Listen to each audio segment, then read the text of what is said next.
Years later, the legend of Trigg didn't end with some cinematic shootout or a giant indictment splashed across the news. Nah, the streets usually don't give dramatic endings to men like Gary Dixon. They just slowly rot them alive. Now he sat hiding out in Douglasville inside a low-income apartment off Hunting Creek Pass, surviving like mildew in somebody else's bathroom corner.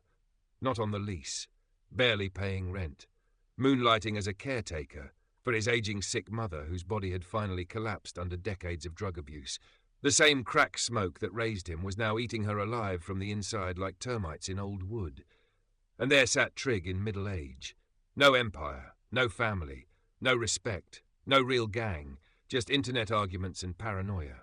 The same man who once strutted through Sacramento pretending to be feared now spent his nights hunched over a glowing phone screen, trolling old enemies who barely remembered him. Men he obsessed over from prison cells. People he built entire fantasies around while sitting on steel bunks staring at concrete walls. Half the people he hated didn't even know he existed anymore.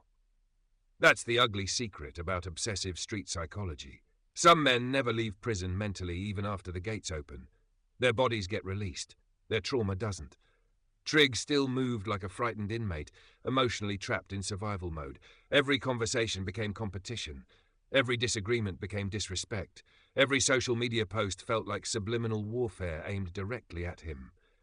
His brain had marinated too long in violence, humiliation, abandonment, and institutional paranoia. And prison had finished whatever childhood started. Inside, older gang figures used weak-minded inmates like Trigg as disposable crash dummies. Since he craved belonging so badly, they exploited him, forced him to hide contraband phones and weapons inside his own body, just for temporary validation and fake protection. Men like Trigg become easy prey because neglected children often grow into adults, desperate for acceptance from anybody willing to acknowledge them. That's how gangs replace family structures. A real family teaches identity. Street organizations often weaponize insecurity, so Trigg confused humiliation for loyalty, abuse for brotherhood, fear for love. The PTSD followed him everywhere. Loud knocks at the door made his chest tighten.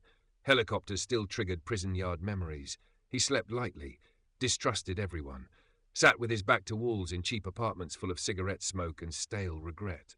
His nervous system stayed trapped in permanent emergency mode, like an engine revving with nowhere to drive. Meanwhile, time kept humiliating him. Michelle's children grew up without her. Old gang members moved on or died. The streets replaced him with younger crash dummies. Even the internet evolved past him. But Trigg couldn't evolve, because emotionally he remained that abandoned little boy from E Street, watching his mother choose crack pipes over bedtime stories. The crack epidemic didn't just destroy neighborhoods physically. It damaged emotional DNA. It created generations of emotionally feral children who grew up learning manipulation before empathy, violence before communication, survival before morality. Some became addicts, some became predators, some became both. That's why Trigg sabotaged every environment he entered. Deep inside, he believed stability was fake.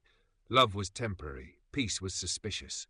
So anytime life became calm, he unconsciously created chaos to restore the dysfunction that felt familiar. Psychologists call it trauma repetition. The hood calls it niggers always crashing out. Different language. Same tragedy. Now in Douglasville, neighbors whispered about the strange bitter man hanging around the apartments all day making threats online, name-dropping gangs he barely had ties to anymore, trying desperately to preserve a reputation nobody cared about outside his own imagination. A washed-up phantom of the crack era, still chasing validation, still gossiping, still instigating drama between people, still behaving like the world owed him recognition for surviving damage he never healed from. And the saddest part? Men like Trigg often mistake attention for respect. Even negative attention feeds them because invisibility terrifies them more than hatred. Being ignored forces them to confront how small they really feel inside.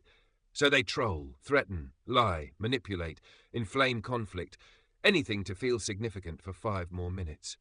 But eventually all false gangster bravado expires. The streets stop calling, the homies stop answering, the women stop believing, the younger generation laughs instead of fears.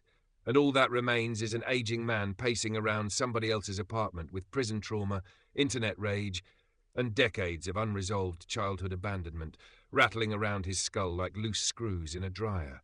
A crack baby grown into a bitter ghost. Proof that sometimes the most dangerous thing the drug epidemic ever created wasn't the narcotics themselves. It was the unloved children left wandering through the smoke.